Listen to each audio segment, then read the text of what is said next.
오늘은 10월 17일 에베소서 1장 15절부터 23절입니다.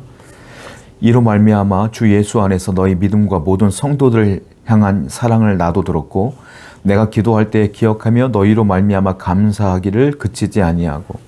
사도 바울은 에베소 교회 성도들을 향하여 기뻐하며 감사하고 있다. 내가 너희들을 위해서 늘 기도하고 있다라고 표현하고 있어요. 왜냐하면 소문을 들은 거예요. 비록 바울은 감옥에 있지만 감옥에서도 소문이 들린 거예요. 에베소 성도들이 하나님의 계획을 잘 이루어가고 있고 특별히 그 신앙이 성장하고 있음을 소문으로 다 듣게 되는 겁니다. 그러다 보니까 바울이 너무 감사한 거예요. 그래서 바울은 에베소 교회를 위해서 늘 기도한다. 그리고 감사하기를 그치지 않는다라고 표현하고 있어요. 여러분, 바울은 늘 말하는 게 기도한다예요. 또 하나 감사한답니다. 기도와 감사는 어떻게 보면 하나의 세트처럼 바울에게는 있는 것 같아요. 왜냐하면 감사라는 것이 있어야 기도가 나와요, 여러분. 감사는 뭐냐면 기도의 시작이고요. 그리고 감사는 기도를 이끌 수 있는, 유지할 수 있는 또 힘이 되기도 해요. 감사가 없는 사람은 기도가 안 나와요. 뭐가 나오는지 아세요? 감사가 없으면 원망이 나와요.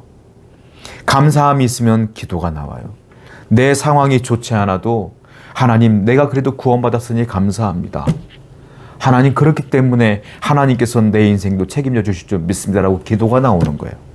근데 감사함이 전혀 없으면 상황이 좋지 않고 억울한 일이 생기고 정말 사업이 무너지고 직장생활에도 문제가 생기고 하다 보면 기도가 나오는 것이 아니라 원망이 터져 나오고 짜증이 생겨요. 그래서 기도와 감사는 같이 가는 거예요. 사도 바울은 에베소 교회인들을 향하여 늘 기도하지만 또한 감사함으로 계속 기도하고 있다라고 표현하고 있는 겁니다. 우리 또한 감사하시고 또 감사하시며 하나님께 기도하며 승리하는 여러분 되기를 축원드립니다.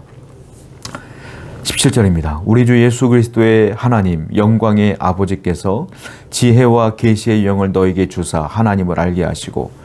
여기 보면 바울은 하나님을 어떻게 표현하고 있냐면 우리 주 예수 그리스도의 하나님 이렇게 표현하고 있어요. 또 영광의 아버지께서 이렇게 표현하고 있어요.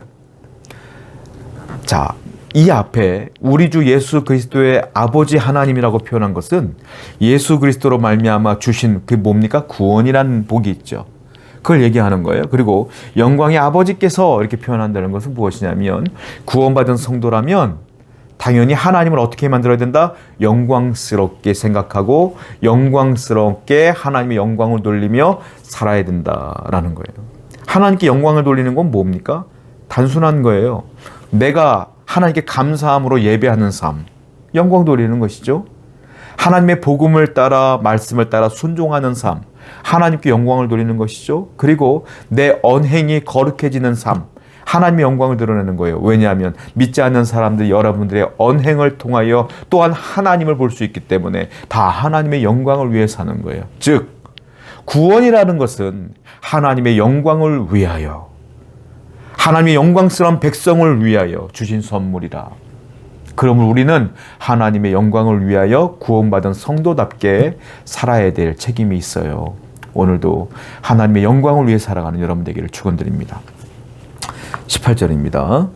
너의 마음의 눈을 밝히사 그의 부르심의 소망이 무엇이며 성도 안에서 그 기업의 영광의 풍성함이 무엇이며 그의 힘의 위력으로 역사하심을 따라 믿는 우리에게 베푸신 능력의 지극히 크심이 어떠한 것을 너희로 알게 하시기를 구하노라. 에베소 교인들에게 바울이 얘기하는 건 뭐냐면 너희 마음의 눈을 밝히사, 다른 말로 영적인 안목을 얘기해요. 여러분, 사람은 하나님이 먼저 천지를 창조하시고 사람을 창조했을 때는 하나님을 바라볼 수 있는 마음의 눈이 있었어요. 영적인 안목이 있었단 말입니다. 아담과 하와는 하나님과 늘 대화했고 그리고 또한 하나님의 뜻을 알 수 있는 마음도 있었어요. 우리 영적인 안목이라고 그래요. 그런데 죄가 세상에 들어옴으로 말미암아 하나님과 인간의 관계는 끊겼고 단절되었고 더 이상 하나님의 마음을 읽을 수도 하나님의 뜻을 살 수 없는 존재가 된 거죠. 그런데 예수님이 이 땅에 오심으로 그 문제를 해결하심으로 이제 하나님과 우리가 화해의 길을 걷게 된 거예요. 영적으로 화해됐어요.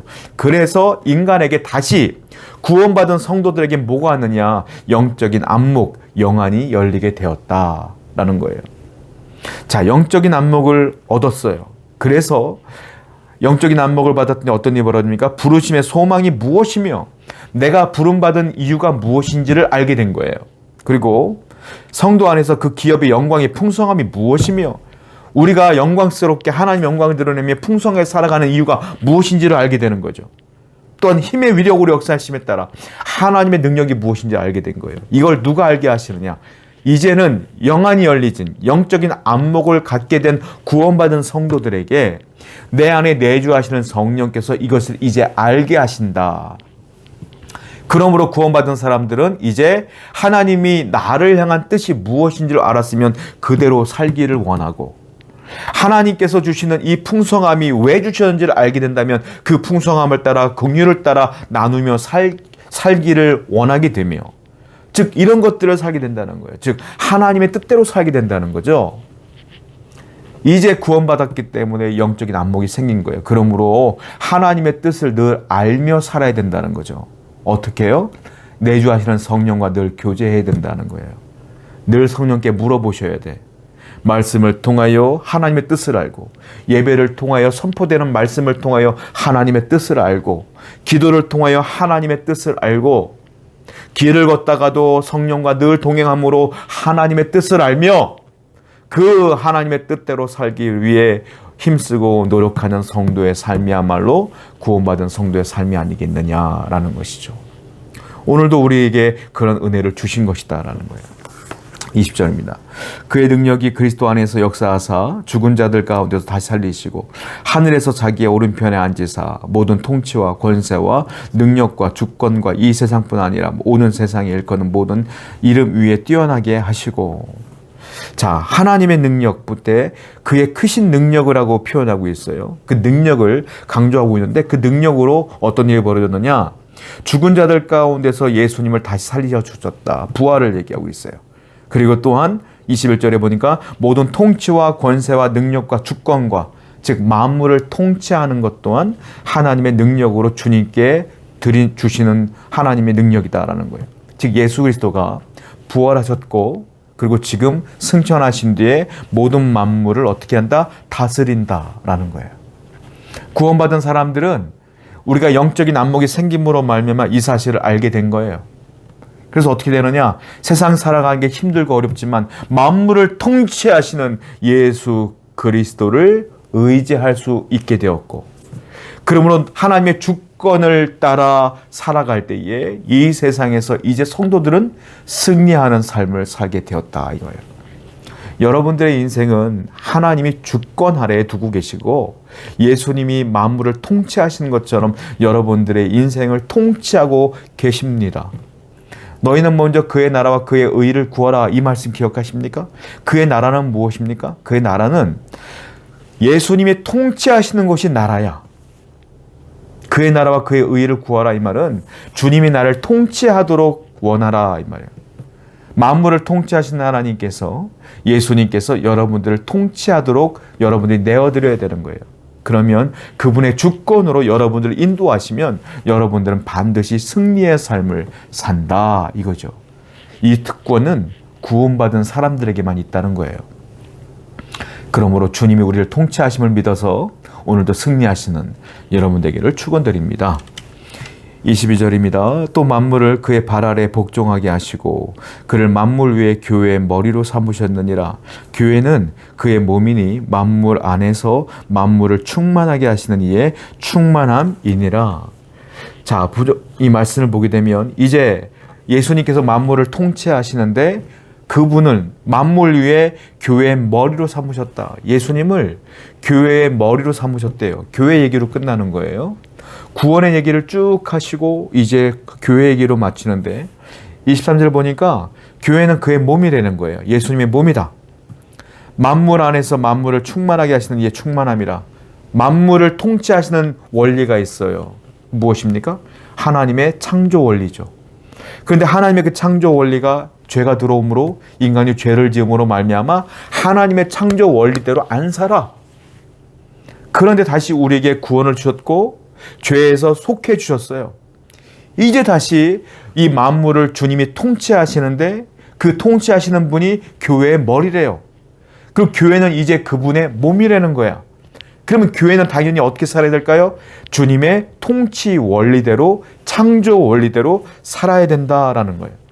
그렇다면 이제 교회의 역할이 있어요. 교회 역할은 무엇이냐면 무너진 창조 원리를 회복하는 역할을 하는 게 교회다. 즉 하나님의 창조 질서와 창조 원리를 회복하는 시작점이 어디냐? 교회고, 그 시작점의 본이 어디냐? 교회이며, 과정도 교회이며, 그 하나님의 창조 원리를 나타내는 도구도 교회다 이 말이에요. 그래서 세상 사람들은 교회에 다니는 성도들의 모습을 통하여, 하나님의 창조 질서대로 살아가는 성도들과 교회의 모습을 통하여 하나님을 볼 수 있어야 된다.